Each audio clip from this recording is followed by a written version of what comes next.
हर हर महादेव। दुनिया का कोई भी कलरिस्ट हो, वो बिना स्कोप के काम कर ही नहीं सकता है। इसकी वजह ये है कि हमारी जो ह्यूमन आइज़ होती है, काफ़ी एडेप्टिव होती है। अगर आप ब्राइट रूम में काम कर रहे हो, तो आपको इमेज डार्क लगेंगी और अगर डार्क रूम में कर रहे हो, तो आपको इमेज ब्राइट लगेगी। तो इस वजह से हमें स्कोप का हेल्प लेना बहुत ज़रूरी होता है। देखा जाए तो हमारे पास 5 तरीके के स्कोप है, पर हम यूजुअली जो होते हैं, नॉर्मली हम 4 स्कोप का इस्तेमाल करते हैं: पेरेड, वेवफॉर्म, वेक्टर स्कोप और हिस्टोग्राम। तो अभी हम जानेंगे किस तरीके से हम इसका इस्तेमाल कर सकते हैं। सबसे पहले हम वेव फॉर्म को देख लेते हैं। इसको थोड़ा बड़ा कर लेता हूँ। तो डिटेल्स देखिए, यहाँ पे आप देख सकते हैं, ये जो नीचे का हिस्सा होता है, ये डार्क हिस्सा होता है जिसे हम शैडो कहते हैं, और ऊपर का जो होता है ब्राइट हिस्सा होता है जिसे हम हाईलाइट कहते हैं। और यहाँ से अगर आप जो ये 64 है, 64 से अगर आप नीचे आते हो तो शैडो शुरू होता है, मतलब आपका जो ब्लैक है वो लेवल शुरू हो जाती है। और उसके बाद में ऊपर अगर 940 से आप अगर ऊपर आते हो, ब्राइट हिस्सा होता है वो शुरू हो जाता है। अगर यहाँ पे देखिए, ये 10 बिट प्रेफरेंस है। अगर आप चाहते हो कि इसको परसेंटेज में आप देखना चाहते हो, तो आप यहाँ पे आके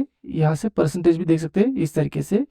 अभी परसेंटेज में क्या होगा कि यहाँ से 7.5 से नीचे शुरू होगा हमारा शैडो क्रैशिंग, और ऊपर जो है, ऊपर जो है 95 से शुरू होगा हमारा हाईलाइट क्लिपिंग। तो इस तरीके से ये इमेज होती है। ये तो हो गया हाईलाइट और शैडो, और बीच में जो है मिड डिटेल होती है। ये देखा जाए तो ये जो है लेफ्ट से शुरू हो जाता है हमारा इमेज। जैसे कि मैं आपको दिखा देता हूँ, यहाँ पे आप डिस्प्ले क्वालिफायर फोकस ऑन कीजिए। ये देखिए, ये है हमारा लेफ्ट साइड और ये है हमारा राइट साइड। तो यहाँ से हमारी इमेज शुरू हो जाती है। और जो ब्राइट हिस्सा है, आप यहाँ देख सकते हैं, यहाँ पे ब्राइट हिस्सा है। तो इस तरीके से आप इसको रेड कर सकते हैं। जो डार्क हिस्सा है, आप डार्क हिस्सा भी देख सकते हैं कहाँ पे, इस तरीके से। इस तरीके से वेव फॉर्म काम करता है। अभी देखिए, वेव फॉर्म ज़्यादा करके जो इसका इसका इस्तेमाल होता है, हम ब्राइटनेस के लिए या फिर कॉन्ट्रास्ट के लिए इस्तेमाल करते हैं। अभी देखिए, यहाँ पे जो ये हाईलाइट है, तो अभी इसको हम किस तरीके से रिकॉर्ड कर सकते हैं ये जानते हैं। सबसे पहले हम जाएंगे यहाँ पे कर्व में, और कर्व में क्या करेंगे, यहाँ पे एक पॉइंट दे देते हैं।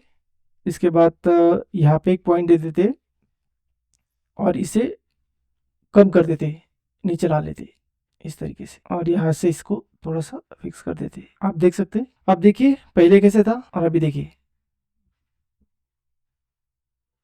तो काफी हद तक हमारी जो फुटेज जो डिटेल्स है रिकवर हो गई है। नेक्स्ट जो हमारा है पेरेड। पेरेड में क्या होता है, हमारा वाइट बैलेंस के लिए हमें हेल्प करता है। देख सकते हैं कि हमारी जो इमेज होती है, 3 चीजों से बनती है। पहला तो होता है आरबीजी। आरबीजी मतलब होता है रेड, ग्रीन, ब्लू। इन 3 जो प्राइमरी कलर्स है, इनसे हमारी इमेज बनती है। और उसके बाद होता है सैचुरेशन। सैचुरेशन मतलब इंटेंसिटी, मतलब कलर की जो इंटेंसिटी है कितनी हाई है। हाई हो तो ज़्यादा कलर देखेंगे, अगर लो होंगे तो कम कलर दिखेंगे, मतलब ब्लैक एंड व्हाइट दिखेंगे। और उसके बाद आता है लुमा। लुमा मतलब होता है कि उसके अंदर की ब्राइटनेस। तो ये जो 3 चीजें मिलके हमारी इमेज फॉर्म होती है। अगर आप इस कलर साइंस को समझ गए तो समझ लेना कलर ग्रेडिंग आपके लिए काफी आसान हो जाती है। अगर आप यहाँ देखोगे तो हमारा जो व्हाइट बैलेंस है काफी हद तक सही है, पर फिर भी आपको लगता है कि कोई चीज आपको गलत लग रही है, अगर आपको इसमें ज्यादा ब्लू लग रहा है, तो आप यहाँ से इसको वार्म कर सकते हैं टेम्परेचर से। अगर आपको लग रहा है कि ज्यादा वार्म है, तो आप ब्लू कर सकते हैं। अगर आपको लगता है इसमें ग्रीन ज़्यादा है, तो ग्रीन को आप मेजेंटा मिला सकते हैं और मेजेंटा को ग्रीन कर सकते हैं।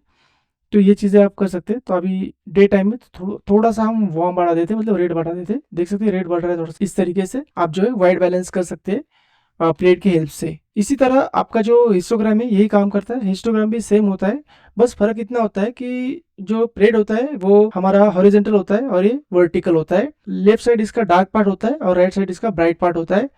अभी यहाँ पे देख सकते हैं, ये तीनों भी जो कलर है हमारे एक ही लेवल में है, तो इसका मतलब है वाइट बैलेंस लगभग सही है। तो इस तरीके से ये हिस्टोग्राम काम करता है। और इसके बाद अगर आप देखोगे, जो विक्टरस्कोप है, विक्टरस्कोप जो होता है ये सैचुरेशन के लिए होता है, इंटेंसिटी बताता है। अगर आप इसे अगर सैचुरेशन अगर आप 0 कर दोगे, तो देखिए अगर ये मिडल में आता है तो समझ लेना कि पूरी तरीके से ब्लैक एंड व्हाइट है। और अगर आप इसे रेगुलर कर देते नॉर्मल, तो देख सकते हैं रेड की तरफ है, और दूसरा जो है ये सियोन की तरफ है, सियोन या ब्लू के बीच में है। देखा जाए तो विक्टर स्कोप का जो इस्तेमाल होता है वो 2 चीजों के लिए होता है। पहला जो इस्तेमाल होता है इसका सैचुरेशन के लिए, हम सैचुरेशन जो है इससे फिक्स कर सकते हैं इस तरीके से।